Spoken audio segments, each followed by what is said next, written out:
The very first thing I want to talk about is Hacks. Hacks is coming back for one more season. That is right, for a 5th season. Now, this thing's got 48 Emmy nominations. Honestly, Jean Smart, I love her on this so much. I think she's such a fantastic talent. I'm loving this for her career. And the show is fantastic over there on HBO Max. I'm sorry, it says Max. That's gone, guys. Remember, HBO Max. We're back to HBO Max. And if you have a chance to check it out, the 4th season is just ending. The finale is this Thursday. And then we'll have to wait probably a little bit, but they will be coming back for a 5th season. Get going, make it happen. It's going to be exciting. I don't feel it's exciting as Mission Impossible, guys, because the new Mission Impossible, Tom Cruise is super excited. He said it's doing great. He's like thanking everybody. Memorial Day weekend, big numbers, biggest numbers for Mission Impossible.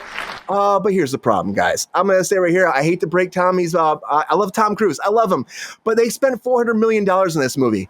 $400 million. And this opening weekend, they made $190 million. They're one of the biggest for the franchise. Good money, but you still got a long battle to make that money back. And I hope it makes it back. I love Tom Cruise.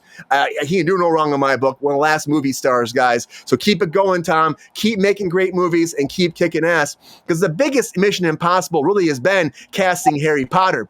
But we finally have Harry Potter, Hermione, and of course, Ron Weasley cast, guys. And here's your new Harry Potter stars right here. After they had this massive audition, guys. I'm talking about like 32,000 kids audition for the Harry Potter franchise. 32,000! And now we have Dominic McLaughlin, Alistair Stout, and Arabella Stanton being cast as the 3. And so from next decade, you're going to have these 3 being Harry Potter, Hermione, and Ron. And of course, we have a lot of casting that we've talked about before. But honestly, I think these kids look great. They're kids, whatever. I mean, their whole life's going to change completely, and there's no going back after that. So it's a good thing. It's a bad thing. I love their unknown talent. I always love unknown talent. Keep that journey going. And I got to tell you, a big journey a lot of people are excited about out there is that Elden Ring. And I bet Sean's excited about this. Elden Ring. I don't know if you ever played it, but we had a brief. You want me to say it?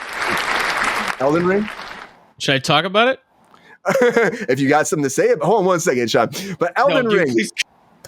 Elden Ring. Alex Garland, guys, if you've been checking out what Alex Garland's producer on, on 28 Days Later, 28 Years Later, all the movies that are coming out with Danny Boyle over there. But he's also producing this. He's going to write it. He's going to direct it. A live action Elden Ring from A24. And if you're a big fan of this RPG franchise, it is fine moving forward based off video game, of course, guys. Bandai, Namco. I think about like the old days of Super Nintendo when I think about like Bandai. I'm like, oh, Super Nintendo, guys. But February 2022 is when this came out. It's an RPG, action RPG, authentic dark fantasy world where players are head-to-head adventures in vast environments and dungeons. It's kind of like Dungeons and Dragons, it sounds like to me. Written by George R.R. Martin, guys. Of course, George R.R. Martin. This guy cannot stop writing stuff and making content. And he's probably super excited about this. He's got this going on. He's got the Game of Thrones spinoff that's still coming, guys. The Night of the Seven Kingdoms. But that has been pushed a little bit. It was supposed to come out the late 2025. Now it's been pushed to early 2026. Still not giving us an actual release date for this, too. I know there's a lot of people that like this, Angel. I've never heard of it before. I've never heard of it. So I might check it out. I love these kind of fantasy kind of worlds, too. But George R.R. Martin's kind of got like a lock hold on this too. But this is called The Hedge Knight. That's what this is based off of, this series. And there's only 6 episodes for it. 6 episodes. They want to do a 3-season arc for this. It's a century before the Game of Thrones. A century before. And it's, it's about this character called Duncan the Tall and his Squire Egg. And they're wandering around Westeros before the whole, I guess while the Targaryens are actually ruling the Iron Throne, but like the dragons aren't really there anymore, but people know dragons are there.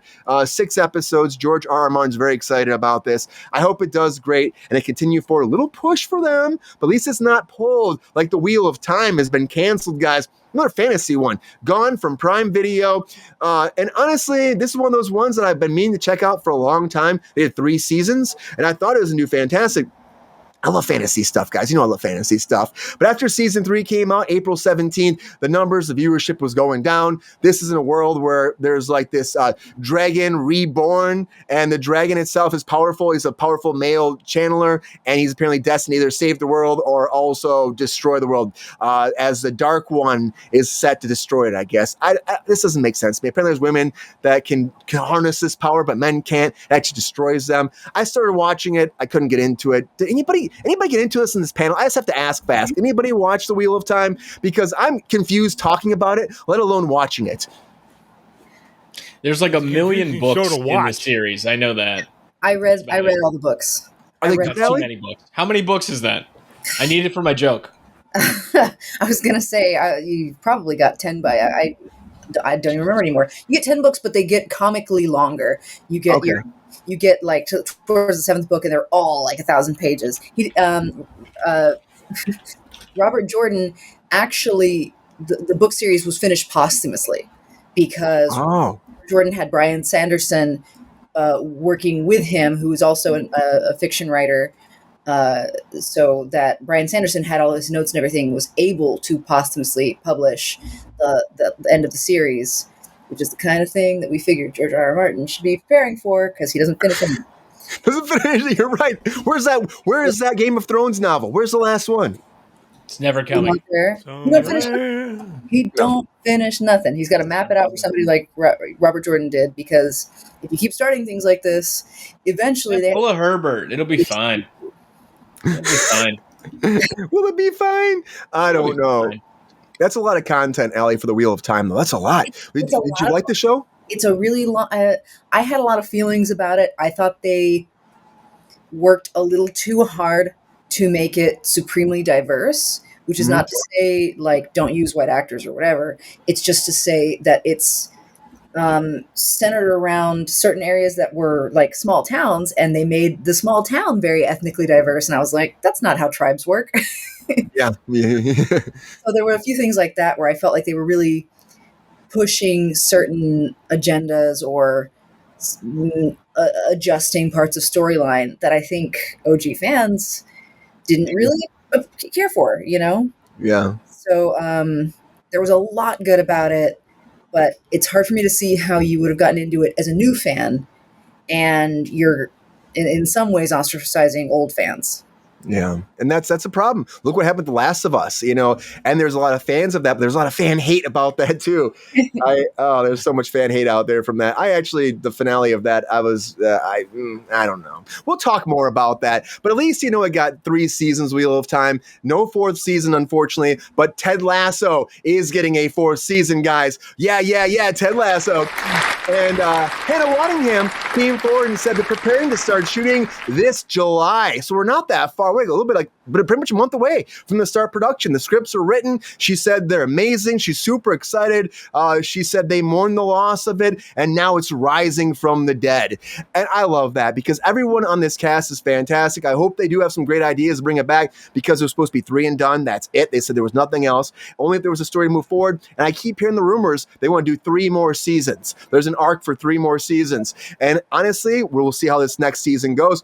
And she was saying actually that the writers are like Jedi Knights. They're like Jedi Knights, and they're kind of figuring it out, and she's amazed by it.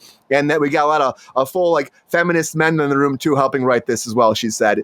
But she's really excited about it, and she's happy to come back to her character. And I'm excited to see more of it, because there is so much TV out there that is good, but I'm also like always worried about theaters too. I want more to go there. And Ryan Johnson's worried about it too. He said more movies need to go to theaters. And he was talking about this because he's got Knives Out 3 coming, right? 3rd installment. And Ted over there at Netflix was saying, you know, people watch stuff at home, not in theaters. Theaters are a dying thing. He's like, no, I want to make sure that Knives Out goes in as many theaters as possible, gets as many weeks as possible, gets as many butts in the seats, because the theater experience has to exist. And he was also saying that regardless of like, you know, Ted saying like, well, you know, we're going to get away from that. He's like, no, I'm pushing for it, and I'm trying to make this happen, because these movies, this experience is only saw in a theater. And I agree. A round of applause for him. You know, Tom Cruise is really saving theaters, but Ryan Johnson's trying as well, because more movies have to go there. Netflix has this idea to take their stuff and just put it on streaming. Like, I'm guaranteeing Netflix's Narnia is probably going to go right to streaming too, as opposed to going to theaters. And I really think this is one of those movies that has to go to theaters. And Carey Mulligan just actually got cast. I love her.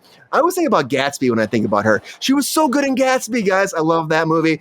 If you guys hate it, I'm sorry. I just love that movie. It was so much fun with the Leo one. The Leo one. Come on. But Greta Gerwig's Narnia is moving forward. It's based off of course, the best-selling novels of the Chronicles of Narnia, but also she's going to be playing, Mulligan will be playing the mother of Diggory, one of the film's young protagonists. Now, this is taking place in the 6th book of Narnia, and that's going to be the prequel where they all kind of gets established. We got Daniel Craig in here as well. We got, of course, the big casting we've been talking about is Meryl Streep playing Aslan, which there was a lot of controversy about making Aslan a female, and I saw Allie's face there, and we all were like, I'm just saying, it was a crazy, and then they were saying, well, no one knows if, I mean, would that be a lioness? That's a whole conversation we've had before about this, but I love Carey Mulligan. I hope she's going to be a big part of this, and I'm excited to see where this goes. I like Narnia, but not as much as I love the Evil Dead guys. You know I love the Evil Dead. Like, I wish Bruce Campbell was doing these movies still, and he's not. But, I want more Bruce Campbell. Hail to the king, baby. Give me more. But, of course, it's a new cast.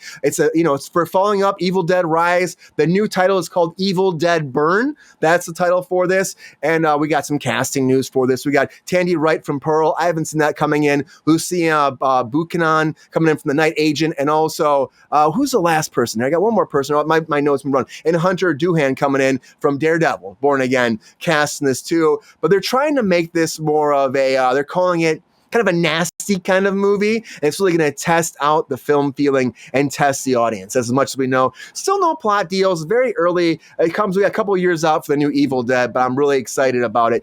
And I got to talk about Burn. Ooh, someone feeling the burn right now, I would say it's Kevin Costner. Because I don't know if you guys saw this. This just came out yesterday, yesterday. And Horizon. We've been talking about Horizon for a while. Kevin Costner, self-produced Western. Spent so much money on 2 movies. First one bombed so bad they pulled it. It was supposed to have like a June release and an August release. They pulled the second one. It's going to come out eventually, but here's some drama from the second one. Apparently, one of the stunt women in there is now suing Kevin Costner for putting her on the spot during the day. He decided to add a rape scene. And she was a photo double and stunt double for one of the lead actresses in it, right? And so randomly he just said, hey, we're doing this today. You're getting in there. We're going to make this happen. Go. And now we've had all these protocols we've been talking about with SAG-AFTRA, with intimacy coordinators, and with notification. That's a big thing that's been happening. Notification for these kind of scenes. And there's supposed to be this rule now we put into our contract that's saying 48 hours notification before you have any kind of actor or stunt person or any kind of talent going into these scenes so they can digest it, accept it, and sign off on it. On the spot, that's a problem. And we've been talking about this for a long time. That's become a problem in Hollywood. A lot of people don't feel comfortable. They say, I'll just say yes because I'm worried about my job. And so now we're finding out that she is actually opening up a lawsuit against Kevin Costner and this whole thing for sexual harassment. That's what they're calling it. For sexual harassment because it's a violent, unscripted rape scene. And Kevin Costner apparently kept making it more and more violent as it was going along and more violent. And his team's actually calling this a shakedown and saying that she's coming after him for unspecified damages because she's just trying to get more money out of him. And I think that's not the case we're dealing with right now. I feel like it's the idea of this whole intimacy coordinator thing that's becoming a big staple in Hollywood right now. And what does that mean? What does it mean to be safe on set, to be comfortable at your job, and also to have space? Because again, she's trying to say in her claim that everybody's there, it's very, very violent. She's pretty much naked and the scene's going down. It's getting more and more violent. And there's the whole cast and crew pretty much watching it. And when you have these scenes, they usually lock them down. Guys, this is brutal. There's a lot going on here. I think this is going to really shine some light on the whole intimacy coordinator thing in Hollywood and what it means for putting actors and on the spot. I want to see how this plays out. It's very early. I'm going to ask Allie about this today. But guys, a lot of breaking news, everybody. A lot of breaking news. Yo, player, if you enjoyed this video, please like and subscribe and hit the bell to be notified when we are live. And if you are able to join our Patreon, please join. Because the Pep Star needs more snickety snacks. Because I'm hungry. Holla back. Love y'all.